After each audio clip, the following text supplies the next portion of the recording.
정산은 사업이 끝난 후에 정산 관리인데 사실 정산까지 가기 위해 저희가 집행관리를 잘 해놓으면 되는 거기 때문에 오늘은 대략적으로 이거에 대해서 설명을 드리고 이거에 익숙해지시면 정산관리는 사실 매뉴얼만 보시고도 쉽게 하실 수 있을 거기 때문에 어렵지는 않을 것 같습니다. 그리고 사실 지금 제가 듣기로는 아직 공고가 안 나온 상태이기 때문에 사업이 선정되고 이제 연말에 이제 정산할 때 되면은 사실 한 6개월 남짓 될 거예요. 근데 저희가 아시다시피 이제 이자가 뭐 1년에 한 번 또는 반기별 뭐 이렇게 되기 때문에 발생 안 하는 경우도 많아요. 네, 그렇기 때문에 이거는 참고로만 알아두시면 좋을 것 같습니다. 보태미 시스템 화면 구성은 이렇게 되어 있는데 이따가 회원 가입하고 보시면서 직접 해보시는 게 나을 것 같아서 넘어가도록 하겠습니다. 회원 가입 및 로그인으로 들어가실 건데요. 저희 지금 제가 계속 해봤자 저도 교육을 가봤거든요. 안 해보면 몰라요. 그래서 보태미 시스템 한번 들어가 보시겠어요?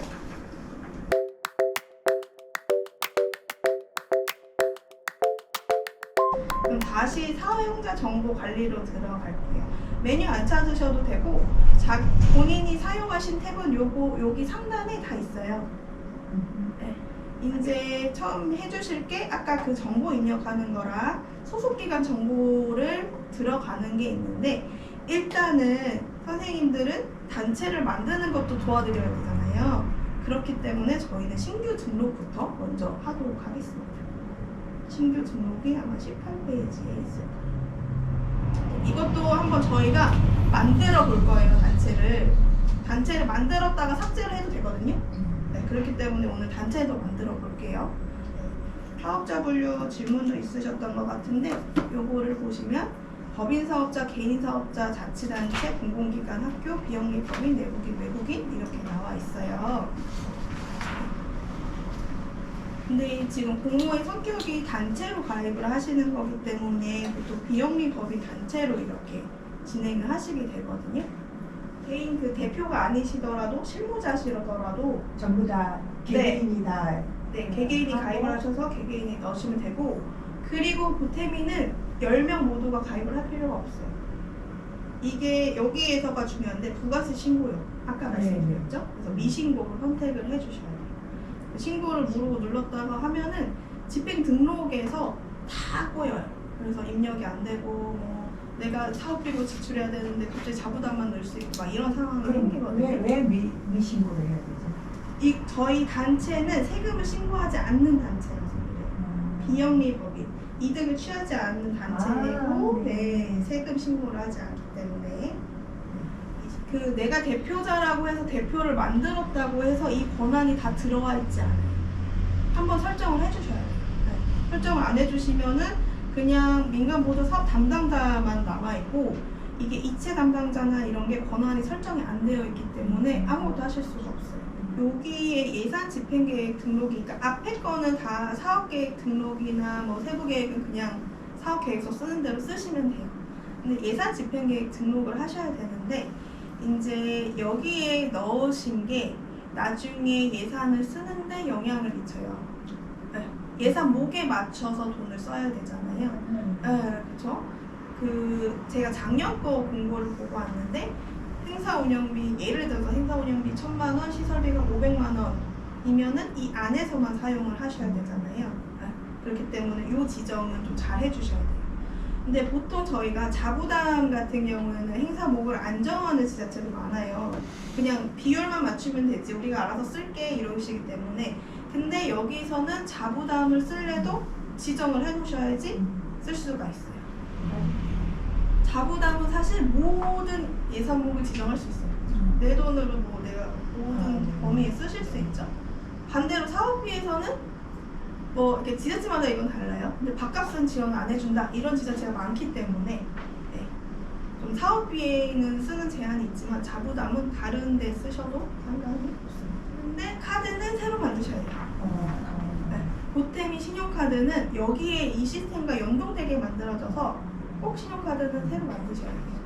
근데 간혹 체크카드를 신청하시는 분이 계세요. 체크카드 안 돼요? 네, 신용카드 만드시면은 나중에 그 결제일 안에 이체 절차 밟아야 수수료 발생하지 않는다고 하는데 네, 말씀해 주셨잖아요. 그 신용카드잖아요. 그러면은 결제일이 만약 27일이다 이러면은 저희가 보통 전달 10일부터 다음 달 10일 뭐 이거 사용한 그게 들어가잖아요. 근데 그거 생각하지 마시고 쓰면 무조건 집행 등록을 하셔야 그 자부담 계좌로 돈이 넘어가요. 그 가상 계좌, 예치 계좌라는 가상 계좌에서. 우리 자부담 계좌에는 정말 자부담밖에 안 들어있거든요. 그러니까 넘겨주셔야지 결제일에 카드, 신용카드 대금이 빠져나가요. 기타 증빙 같은 경우에 이따가 하겠지만 바로 그 계좌로 송금을 해주는 시스템이에요. 그렇기 때문에 통장으로 보면 그냥 스쳐 지나갔다 라고만 봐주시면 좋으실 것 같아요.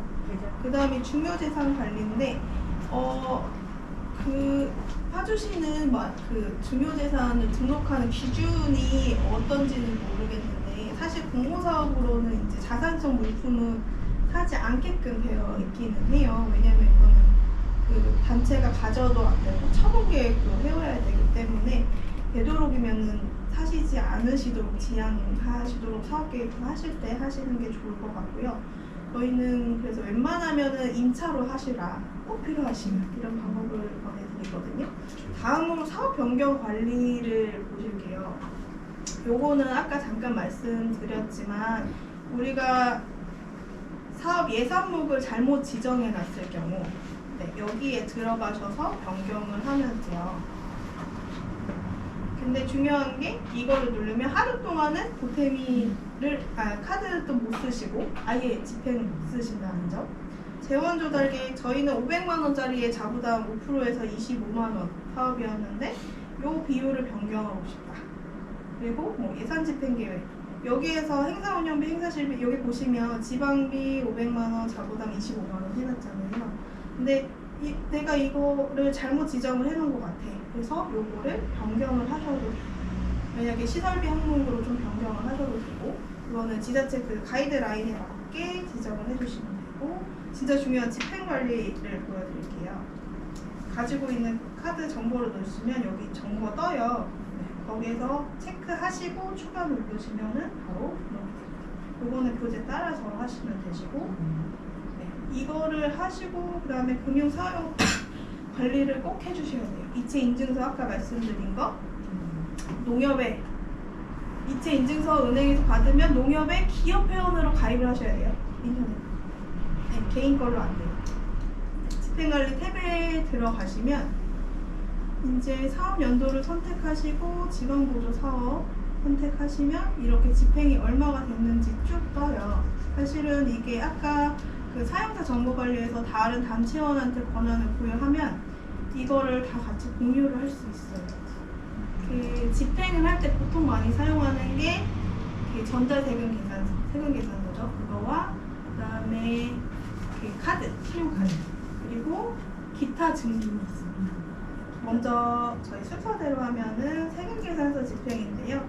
요거는 조금 세금계산서는 다 보셨죠? 그래서 메일로 받으시면은 먼저 요 조회를 눌러 본 다음에 여기 계산서 등록이 있어요. 그래서 다운받으신 거 있죠? 메일로 받으셔가지고 다운받으신 거에 승인번호를 입력해서 추가를 해주시면은 요 화면에 다시 조회를 하면 뜨거든요. 전자세금 계산서를 누르고 선택을 하고 증빙자료 등록을 누르면 이런 화면이 떠요. 이 화면이 떠서 여기에서 체크를 해주시고 확인을 해주시면 돼요. 근데 여기에서 증빙 가능 금액과 재원별 집행 계획 금액이 있잖아요. 여기에서 증빙 가능 금액은 뭐가 뜨냐면 지금 다 영원이라고 되어 있는데 그 여기에서 사용한 금액이 떠요. 만약에 여기가 지금 15만 원이 있죠. 이 15만 원이 여기 자동으로 들어가 있어요. 그래서 여기에 입력되는 거는 합산이 딱 15만 원에 맞춰져야 돼요. 안 그러면 안 넘어가요. 근데 그렇게 입력이 안 되면 다시 사업 변경으로 가셔서 그러니까 부가세 신고는 안 하기로 했는데 여기는 저렇게 돼 있더라. 여기는 신고하기로 한 건가요? 이거는 신고인데 신고가 사업비에서 신고가 되는 거예요. 내 사업자에서 돈이 세금이 나가는 게 아니라 이 보조 사업에 의한 부가세는 사업비에서 나가겠다. 요거 그러면 때문에 처음에 할 때 미신고를 안 하고 저희는 신고를 했겠네요. 아니요 미신고. 신고인데 부가세는 어쩔 수 없이 우리가 결제한 업체에서 발생하는 부가세인 거예요. 그 부담을 누구에게 줄 거냐를 우리는 가리는 게 신고를 안 하지만 네. 그쪽에서는 신고를 해야 그럼 돼요. 그걸 합쳐서 공모가액에다 넣어버려도 되잖아요. 그 그게- 사람이 줄 때는. 그래도 되지만 보통 저희가 카드 결제를 하면은 나눠서 거기선 부가세를 신고해야 하기 때문에 그렇게 됩니다.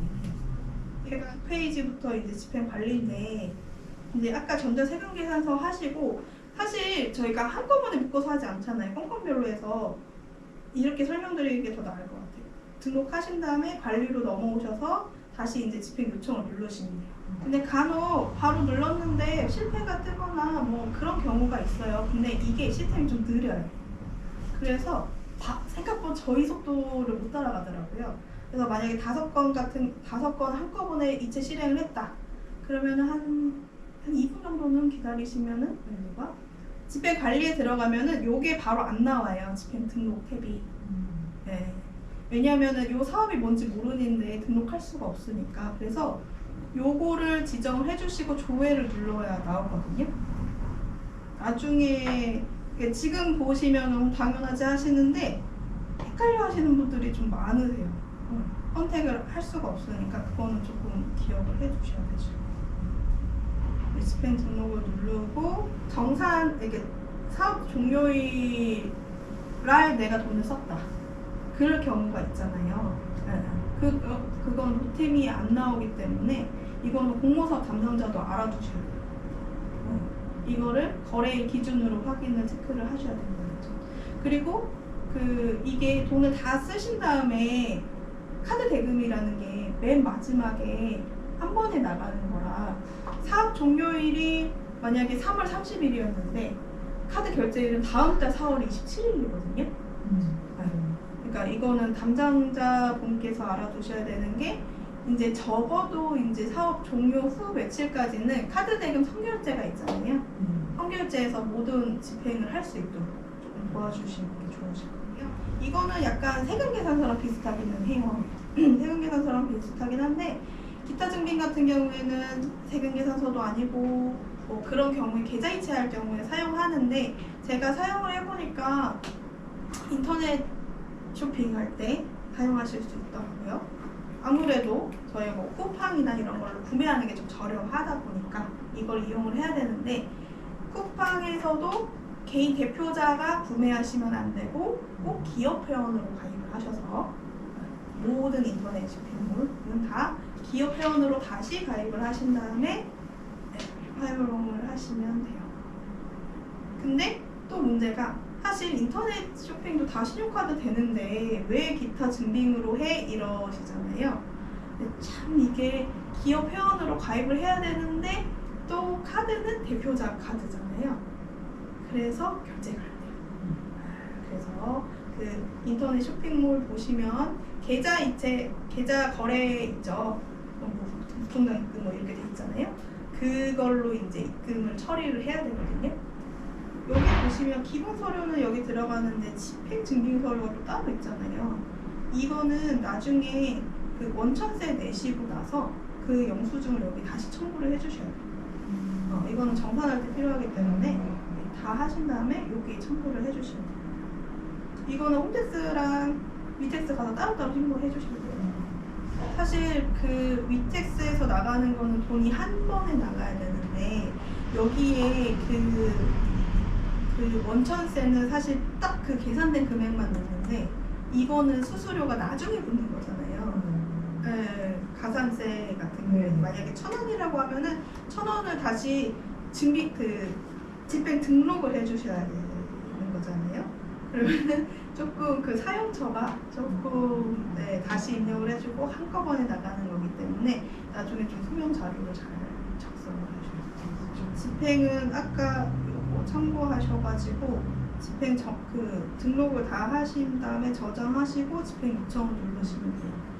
그 다음에 아까처럼 집행 관리로 다시 가셔서 이체 실행을 눌러주시면 아까처럼 원천세랑 바로 집행되는 금액 나눠서 만약에 3월에 강의를 했으면 4월 10일까지 무조건 하셔야 되고 강사비가 나갔으면 그리고 홈택스랑 위택스 신고하는 방법은 인터넷에 너무 자세히 잘 나와 있어서 그거 참고하시면 좋겠습니다. 지금 다 했습니다. 감사합니다. 아 그리고 모르시면 이 번호에 전화하시면 정말 친절하게 잘 알려주세요. 네, 알겠습니다.